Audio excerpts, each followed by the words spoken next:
Welcome to the Pursuit Chronicles, where hidden truths, bold journeys, and untold stories come to life. Today, we're diving into a tale of courage, compassion, and a small-town grocery that became a symbol of hope. Get ready to chase the extraordinary. Maggie Carter adjusted the worn apron around her waist, her fingers brushing the frayed edges as she scanned the nearly empty shelves of Carter's Corner Market. The fluorescent lights flickered above, casting a harsh glow over the chipped linoleum floor. It was just past 7 a.m., and the quiet of the morning was broken only by the hum of an aging refrigerator unit in the back. Maggie, 38, with tired hazel eyes and a ponytail that hadn't seen a proper trim in months, was the third generation to run this family-owned grocery in the heart of Willow Creek, a fading town of 4,000 nestled in Ohio's Rust Belt. The market had been her grandfather's pride, her father's legacy, and now her burden. For 2 years, she'd been fighting to keep it afloat, ever since the big box store opened 10 miles away, siphoning customers and slashing her profits. The bank had already sent 2 warning letters about missed mortgage payments. Maggie pushed the thought aside, focusing instead on restocking the last cans of soup from a battered cardboard box. The bell above the door chimed, a sound that used to signal hope, but now often meant a customer looking for something Maggie couldn't afford to stock. She glanced up, her breath catching as a man in a worn denim jacket stepped inside. His boots were caked with mud, his face shadowed by a baseball cap pulled low. A faint scar ran across his knuckles, visible as he shoved his hands into his pockets. The handful of early shoppers, a retired teacher buying bread, a young mother with a toddler in tow, paused, their eyes lingering on the stranger. In Willow Creek, outsiders stood out, and this man carried the weight of someone who'd seen hard times. Maggie's father's voice echoed in her mind. Everyone's welcome at Carter's, long as they're respectful. She straightened, wiping her hands on her apron, and offered a cautious smile. "Morning," she said, stepping toward the counter. "Can I help you find anything?" The man tipped his cap slightly, revealing deep-set brown eyes that held a mix of exhaustion and wariness. "Just some water," he said, his voice low, rough around the edges. "And maybe a sandwich if you've got any ready." Maggie nodded, pointing toward the cooler. "Bottled water's over there. I can whip up a turkey sandwich in a minute. Fresh bread, too." She kept her tone warm but professional, sensing the tension in the air. The retired teacher, Mrs. Ellison, clutched her purse a little tighter, while the young mother pulled her toddler closer. As the man headed for the cooler, the door chimed again. 2 men in crisp navy jackets entered, their badges glinting under the lights. Officers Daniels and Harper, Willow Creek's finest, were regulars at the market, often stopping for coffee or snacks during their patrols. But today, their expressions were hard, their eyes locked on the stranger. Maggie's stomach tightened. She'd known Daniels since high school. He was fair but quick to judge. Harper, younger and eager to prove himself, followed Daniels's lead. Daniels approached the counter, leaning in close enough for Maggie to smell his aftershave. "That guy," he said, jerking his head toward the stranger, who was now inspecting a bottle of water. "Seen him around before?" Maggie shook her head, keeping her voice low. "First time I've seen him. Just wants water and a sandwich." Harper smirked, his hand resting on his radio. "Looks like trouble. Bet he's one of those drifters we got reports about. Petty theft, loitering, you name it." Maggie's jaw tightened. She'd heard the rumors about drifters causing trouble in nearby towns, but rumors in Willow Creek often grew legs faster than facts. "He hasn't done anything," she said, her tone firm. "Let's not jump to conclusions." Daniels raised an eyebrow, clearly unused to pushback. "Just keep an eye on him, Maggie. Types like him don't come through for no reason." The stranger returned to the counter, a bottle of water in hand. Maggie rang it up, her hands steady despite the officer's presence. "That's $1.50 for the water. Sandwich will be ready in a sec. $4 total with the water." The man nodded, pulling a crumpled 5 from his pocket. As he handed it over, Daniels stepped closer, his voice loud enough to carry. "Got any ID on you? Just making sure you're not someone we need to know about." The stranger froze, his fingers tightening around the bill. "Just passing through," he said, his voice steady but guarded. No trouble here, Harper chimed in, his tone mocking. Passing through, huh? That's what they all say. Let's see some ID or we can take this outside. The air in the market grew thick, the other customers watching in uneasy silence. Mrs. Ellison whispered something to the young mother, who hurried her toddler toward the door. Maggie felt her temper flare. She'd spent years as a nurse before taking over the market, dealing with enough bullies in hospital wards to recognize one when she saw it. He's a customer, she said, stepping between the officers and the stranger. Paying for his water, waiting for his sandwich. Unless you've got a reason to hassle him, let him be. Daniel's face reddened. Maggie, you don't know who you're dealing with. This guy could be... Could be what? Maggie cut in, her voice rising. A guy who's thirsty and hungry? My dad ran this place for 30 years, and he never turned anyone away because of how they looked. Neither will I. The stranger looked at Maggie, surprise flickering in his eyes. Harper scoffed, but Daniels held up a hand, his expression a mix of irritation and grudging respect. Your call, Maggie, but don't come crying to us when he cleans out your register. The officers turned and left, the bell chiming sharply behind them. Maggie exhaled, her hands trembling as she handed the stranger his change. Sorry about that, she said. Sandwich is coming right up. The man studied her for a moment, then nodded. Name's Eli, he said quietly. Thanks for... that. Maggie Carter, she replied, managing a small smile. Welcome to Willow Creek. Eli ate his sandwich at the counter, keeping to himself. When he finished, he left a $2 tip, generous for a man who looked like he didn't have much to spare. Maggie tried to wave it off, but he insisted. For your trouble, he said before slipping out the door. By noon, the incident was the talk of Willow Creek. Mrs. Ellison had spread the story at the library, and the young mother had mentioned it at the daycare. Whispers followed Maggie as she restocked shelves. She's defending vagrants now? Carter's is going downhill fast. The afternoon was quieter than usual, with only a handful of customers braving the gossip. Maggie overheard a regular Mr. Thompson muttering to his wife about not feeling safe with people like that around. By closing time, the day's receipts were barely enough to cover the cost of the morning's delivery. That night, Maggie sat by her father's bedside at Willow Creek Care Center, the beeping of his heart monitor a steady rhythm in the dim room. I don't know if I did the right thing, Dad, she said, her voice barely above a whisper. But I couldn't let them treat him like that. Her father, unable to speak since his stroke, squeezed her hand weakly. Maggie clung to that small gesture, hoping it meant he understood. The next morning, Maggie arrived at the market to find a crude sign taped to the door. No drifters welcome. Red spray paint had been scrawled across the glass. Keep Willow Creek clean. Her heart sank as she tore it down, scrubbing the paint with a rag until her arms ached. The breakfast crowd was non-existent.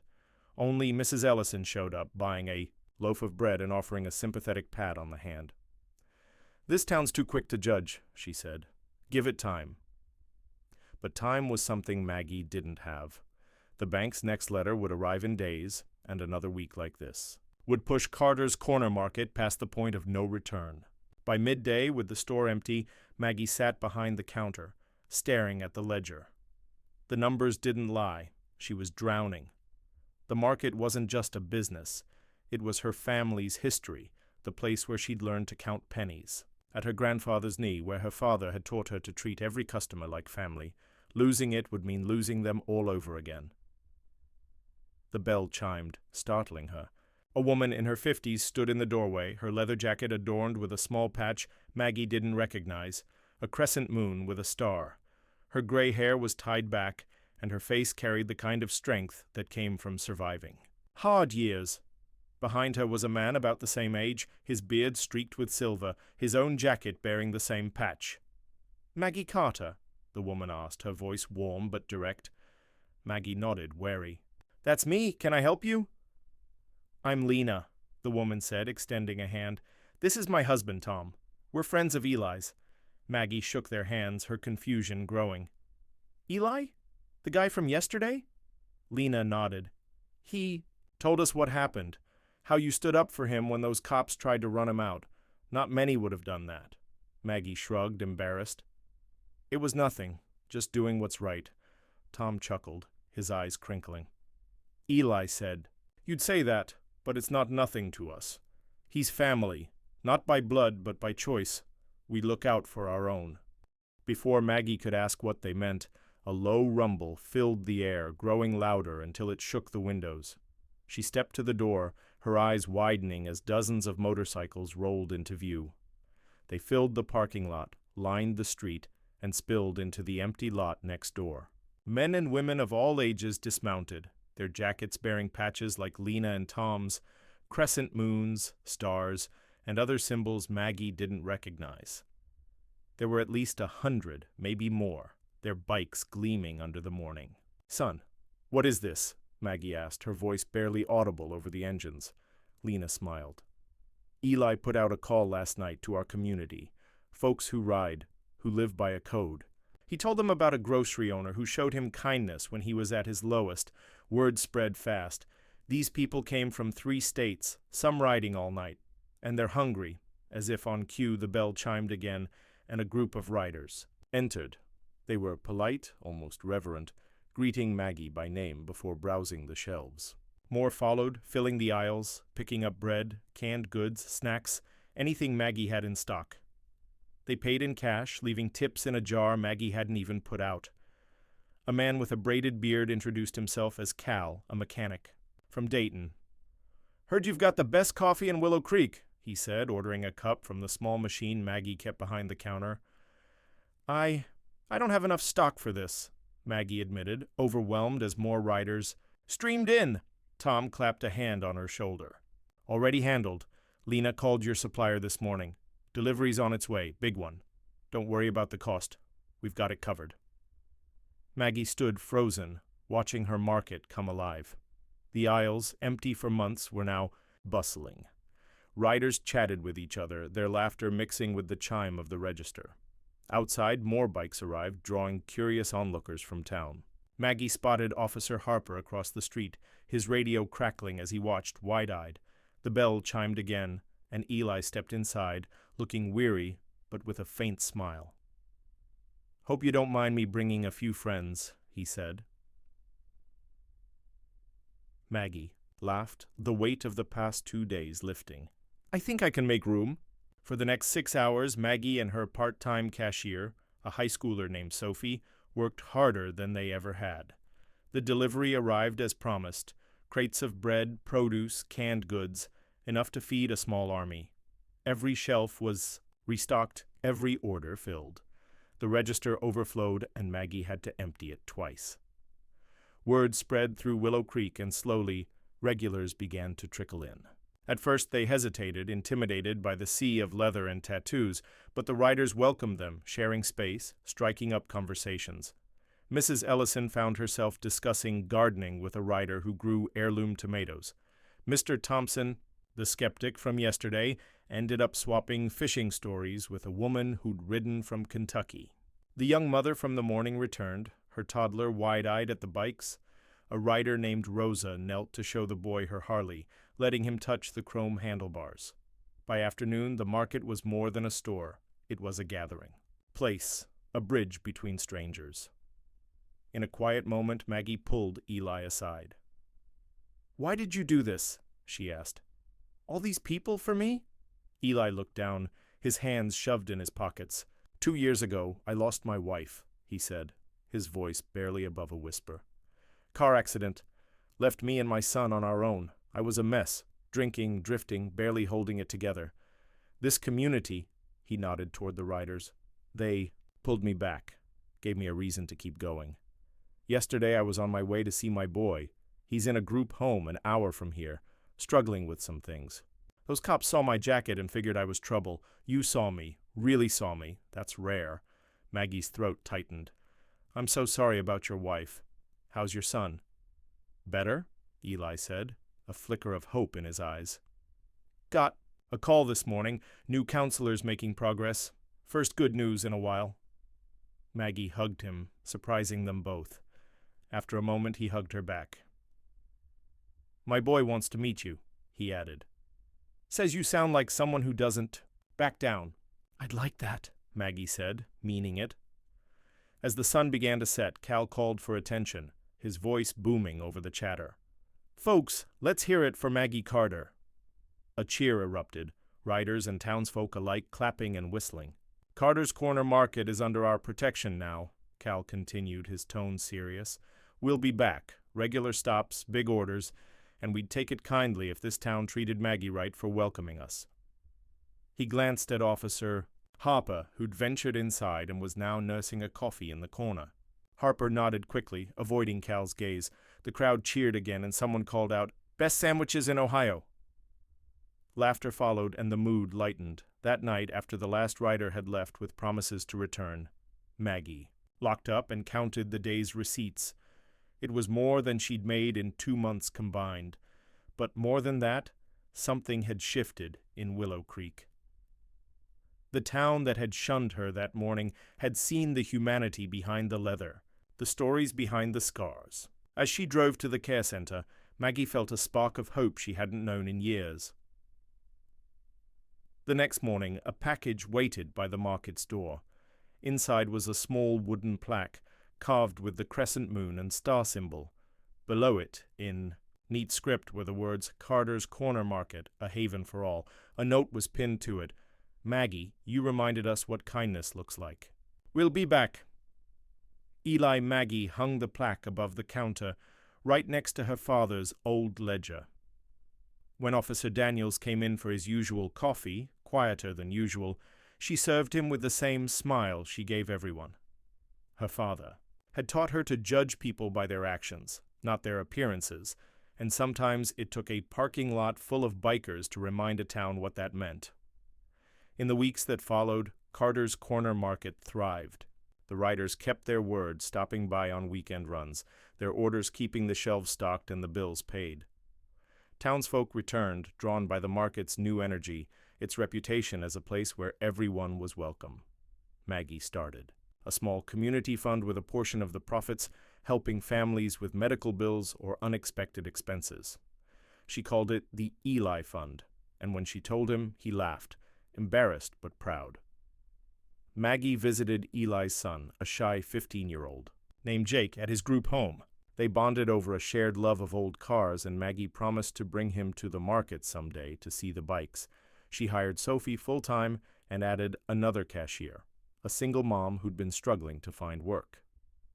The market became more than a store. It became Willow Creek's heart, a place where stories were shared, differences bridged, and kindness multiplied. Eli's name became a quiet legend in town, not for his jacket or his scars, but for the community he'd rallied. Maggie, too, changed. She traded sleepless nights for early mornings in the market, reconnecting with the legacy her family had built. She kept Eli's note in her apron pocket, a reminder that one small act, standing up for a stranger, could ripple outward, saving a business, healing a town, and proving that courage doesn't always roar. Sometimes it's just a sandwich served with a smile, changing the world one customer at a time. Thanks for joining the Pursuit Chronicles. If this story touched you, hit that like button, share it with a friend, and subscribe for more tales of the extraordinary. The pursuit never ends.